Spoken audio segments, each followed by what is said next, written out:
Olá, meu amigo, minha amiga, muito obrigado por vocês estarem aqui no Portal do José, hoje num papo extra, porque normalmente nós estamos no ar entre 16 e 17 horas, meia hora antes eu abro um chat para a gente trocar ideias, então se você puder, participe, que tem muita gente bacana ali interagindo, muita gente se conectando, mas hoje a gente está num programa extraordinário, porque muitas coisas extraordinárias estão acontecendo, e eu gosto de chamar a atenção das pessoas que estão acompanhando aqui o nosso papo todos os dias, né? Se você está chegando agora, se inscreva também, eu te garanto que os nossos papos aqui você não verá pelos grandes meios de comunicação, e se gostar, compartilhe, mande joinha, dê o clique lá no joinha, enfim, e mande seus comentários aqui, porque são sempre lidos e são sempre considerados. Gente, temos vários assuntos importantes que se conectam. Ontem, o Brasil teve um número de vítimas oficialmente registrados, e eu quero pegar aqui o canal, o site do CONAS, que é o Conselho Nacional de Secretários de Saúde, né? Eles têm ali os números oficiais de pessoas que morreram aqui no nosso país. E aqui no quadro, eu vou disponibilizar para vocês, eles registram aqui que no período de 24 horas morreram no nosso país 3.149 pessoas, ou seja, um número maior do que os que a gente viu pelos grandes meios de comunicação, enfim, que estão fazendo ali a sua apuração paralela.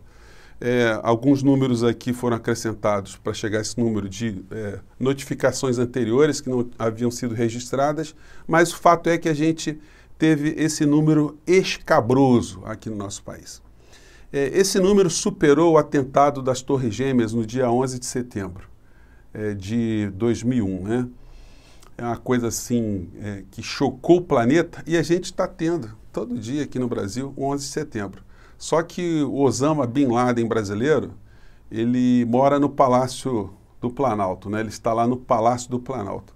Isso era uma coisa para ser reverberada, para ser mostrada o tempo todo, e eu tenho mostrado para vocês que a cobertura em relação ao presidente da República procura preservar a governabilidade, procura preservar a permanência dele no cargo, porque o assalto contra o nosso povo, o nosso país, a nossa soberania, continua a ser praticado pela turma comandada por Paulo Guedes.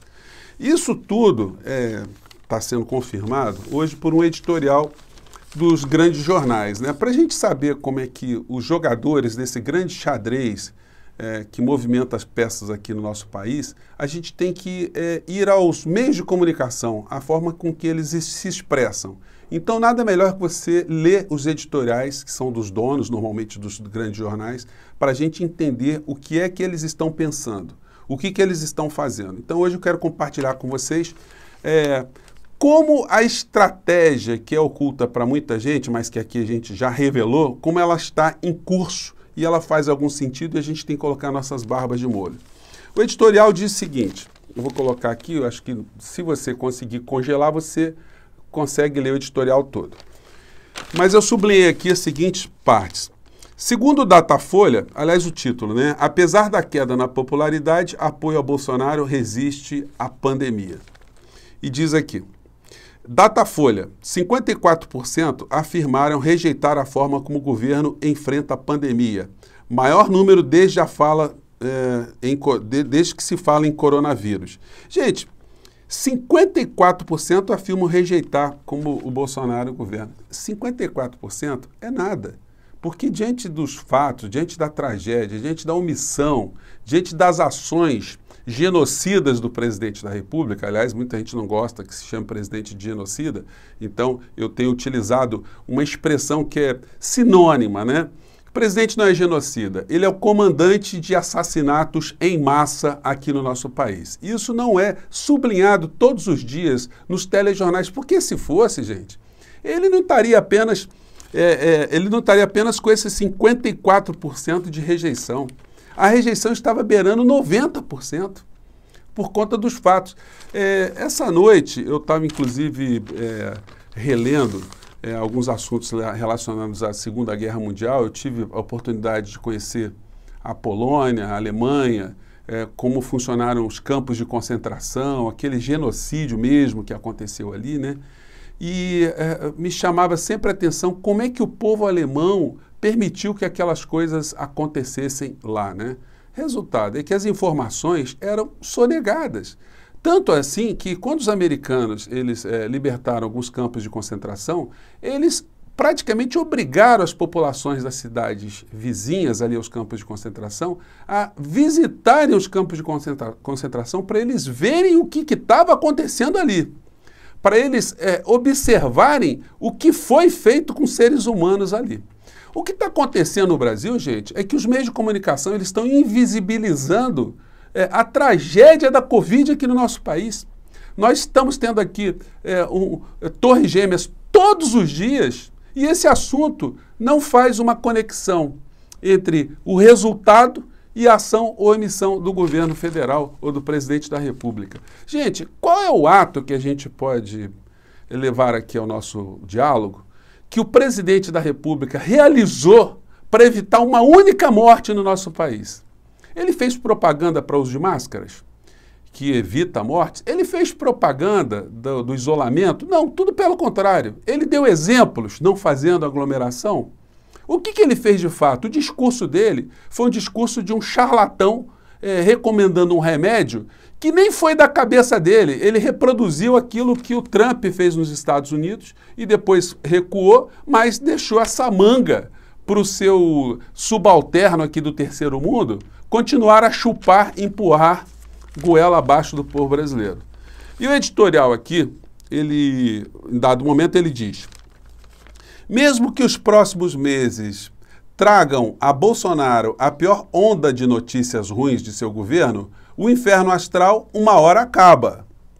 O avanço da vacinação e provável recuperação econômica tornam difícil que ele perca mais popularidade do que já perdeu. Um alerta a Bolsonaro é que o grupo dos que nunca confiam em suas declarações do presidente cresceu de 41% para 45% de janeiro para cá.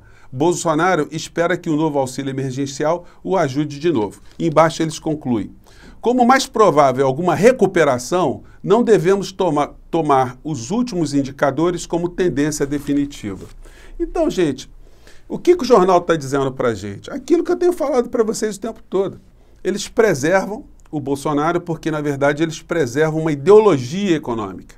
Porque o Bolsonaro está sendo o fiador, ele está sendo o espantalho, ele está funcionando na frente. Eles fazem, os meios de comunicação, ataque à família, investigam Flávio Bolsonaro, falam das rachadinhas, mas isso por si só não é capaz de criar nenhum tipo de dano político ao governo Bolsonaro.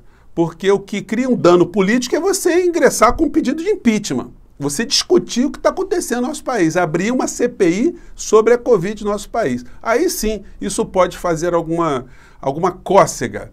Mas a cobertura, gente, ela é absolutamente parcial. Ela é jornalística, entre aspas, porque eles mostram que estão informando alguma coisa quando, na verdade, eles estão protegendo, eles estão escondendo o que está rolando para trás. E a tragédia vai acontecendo em outros lados aqui no nosso país. Paulo Guedes disse que nós teríamos o choque do gás, né? O gás ficaria mais barato. Pois bem, por isso que é legal ler os jornais aqui da elite econômica, né? No jornal Valor Econômico, a verdade é essa aqui, ó. Vamos ver se dá para vocês pegarem. Olha que belezura, olha. Então, muitos bolsonaristas entram aqui e dizem assim: aceita que dói menos. Meu amigo, eu não vou aceitar o gás natural ter uma alta de 35%.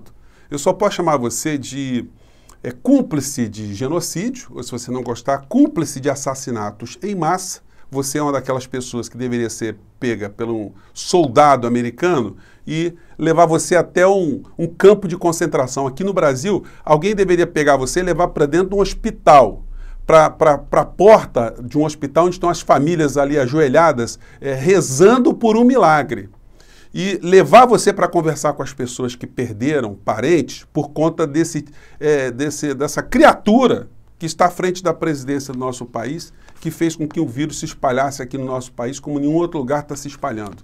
Não é à toa que esse número absurdo de 21% de óbitos está acontecendo aqui no nosso país. Então, gente, nós vamos ter um aumento de 35% do gás aqui no nosso país. Então, dona de casa, você que tem um amigo bolsonarista, que tem carro a gás, você que tem a sua casa, que as instalações funcionam a gás, saiba você que você vai ser roubado de novo, enquanto nós já estamos tendo assassinatos por outro lado aqui. por esse governo. Aqui eu já comentei com vocês, né, que a OMS está registrando essa situação no Brasil, que nós estamos liderando aí as estatísticas com o nosso Osama Bin Laden Tupiniquim, lá no Planalto, e a situação não tende a melhorar rapidamente, embora o jornal tenha mostrado aqui aquilo que eu tenho dito para vocês. Uma hora todo mundo vai ficar vacinado. E aí os telejornais vão começar a mostrar salão de cabeleireiro, que o cabeleireiro está recuperando, o motoboy que está entregando mais comidinha, que é um empreendedor, o cara entregando comida de bicicleta, de patinete, vão mostrar felizes da vida, vão mostrar o cara que reabriu o seu pequeno boteco, o seu pequeno restaurante, vão pegar uma atividade comercial que está tendo um bom desempenho para mostrar, para dar um incentivo, para fazer com que nós fiquemos acomodados nas nossas poltronas, achando que de fato o mundo está ficando bem melhor, né? É como se faz sempre, gente, isso é cíclico, isso não é desse momento, isso aí os técnicos, os cientistas que trabalham com informação atestam para a gente que sempre acontece esse tipo de empulhação. E tome BBB 21 na testa do povo brasileiro. E vamos ter mais à frente o BBB número 22. Afinal de contas, é importante manter o povo brasileiro nesse estágio que você sabe muito bem que eu estou falando, né? E se depender aqui do Pazuello e do Queiroga, aliás, o presidente podia fazer uma dupla sertaneja, né? Ele já tem o Queiroz e agora arrumou um Queiroga. Queiroz e Queiroga. E coloca como, se quiser fazer um trio de forró, coloca o sanfoneiro macabro, aquele da Ave Maria, que é ministro do turismo, que o Bolsonaro esquece o nome dele, chama ministro da sanfona. Numa última live, o Bolsonaro não sabia o nome dele, esqueceu, falou assim, ó, o ministro da sanfona. Pode fazer um trio macabro, né? E o Queiroga diz o seguinte: não adianta só o governo ficar recomendando o uso de máscaras se as pessoas não são capazes de aderir a esse tipo de medicamento, de medida simples. O governo está recomendando máscara aonde? O governo gastou milhões de reais fazer propaganda para aprovação da reforma da Previdência que assaltou o aposentado brasileiro. Gente, morreu na Bahia um senhor no meio da rua, com um kitzinho na mão, um saquinho, com cloroquina e vermeticina, enfim, aqueles remédios ali, para mostrar como a ação do governo brasileiro é uma ação genocida, ou melhor, é um governo comandado por uma pessoa que estimula o assassinato em massas, né? Vamos dizer assim. E ele está dizendo o seguinte: o governo recomenda a redução de aglomerações. Quando é que o Bolsonaro recomendou redução de aglomerações? E as pessoas ficam fazendo festas no final de semana. É necessário que não fique esperando só o governo resolva tudo. É preciso uma corrente nacional para que consigamos êxito, continuou o próximo ministro da Saúde. Então, é a vigarice, o cinismo, a cumplicidade, mas como eu digo a vocês, o nosso Holocausto, o nosso campo de concentração, o nosso 11 de setembro, ele não está sendo mostrado de uma forma efetiva para o cidadão comum. Então o Bolsonaro consegue ter esses níveis. Na pesquisa aí, 50% dos brasileiros não querem ou não acham que deva ter um impeachment. Como é que pode uma situação dessa, gente? As pessoas racionalmente, se elas são informadas, como é que pode alguém racionalmente ainda dar apoio a Bolsonaro de alguma maneira? Então os meios de comunicação, eles estão protegendo e o resultado são essas pesquisas, que não estão mentindo não. A alienação no povo brasileiro está sendo muito grande. Com relação a Pazuello, estão tentando arrumar um lugar para ele, de todo modo. E aí eu quero ver se a Procuradoria da República, se os partidos políticos vão fazer como fizeram na época que a Dilma quis nomear o Lula para ser ministro, que o Gilmar Mendes entendeu que era um desvio de finalidade, estava se querendo colocar o Lula ali para escapar, segundo o Gilmar Mendes, de uma imputação criminal, porque o Lula ali adquiriria um status de ministro. O Bolsonaro está querendo fazer isso agora com o Pazuello, para o Pazuello não responder por crimes, por Pazuello não ser responsabilizado, para ele ter ali um apoio do governo, um apoio institucional, jurídico e político. Resta saber se alguém vai se manifestar com relação a um desvio de finalidade também de uma nomeação para escapar da justiça. Vamos ver se haverá dois pesos e duas medidas. E para terminar o nosso papo de agora, a empulhação vem à tona, né? Gente, essa semana os pastores de várias agremiações se reuniram lá com o Bolsonaro. Eles foram lá no Palácio do Planalto e fizeram lá uma oração no final da história, conclamando os fiéis a fazerem um jejum. Eu nem vou colocar aqui a imagem para vocês, vou colocar só aqui no plano plano mais aberto, pronto, vou colocar aqui.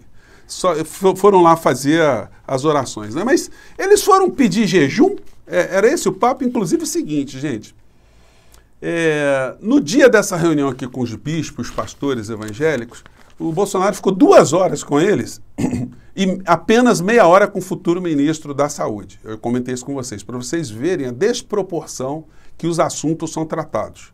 A saúde do povo brasileiro e a cumplicidade, o conluio do Bolsonaro com essa base de apoio que ele tem. E o que aconteceu? Eles se apresentaram ali como fazendo oração, eles não foram lá fazer oração com o Bolsonaro.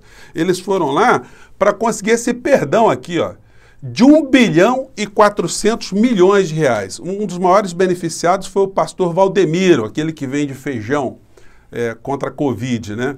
É esse tipo de gente que o Bolsonaro foi conversar, foi fazer algum tipo de conluio para ter o apoio político que ele está tendo dessas pessoas tão exploradas por esses vigaristas da fé, né? Aí eu gosto sempre de separar. Evangélico é uma coisa, os vigaristas da fé são outras coisas completamente diferentes. Então, gente, nós temos muitas coisas a combater aqui no nosso país. Nós temos esse conluio, essa utilização das igrejas, das falsas igrejas com a política. Nós temos essa omissão criminosa dos grandes meios de comunicação e nós temos que ficar fazendo também alertas a todos os tipos de entrega econômica que o nosso país está vivenciando. Então, muita atenção vocês todos, os meus colegas que estão na internet, que são youtubers também, não caiam em antecipar um processo eleitoral de uma forma tão inocente, porque os enxadristas eles estão operando agora de uma forma muito mais sofisticada do que a vã filosofia pode prever. Gente, de tarde a gente deve ter outro programa aí entre 4 e 5 horas da tarde, eu espero vocês. Um grande abraço, tchau.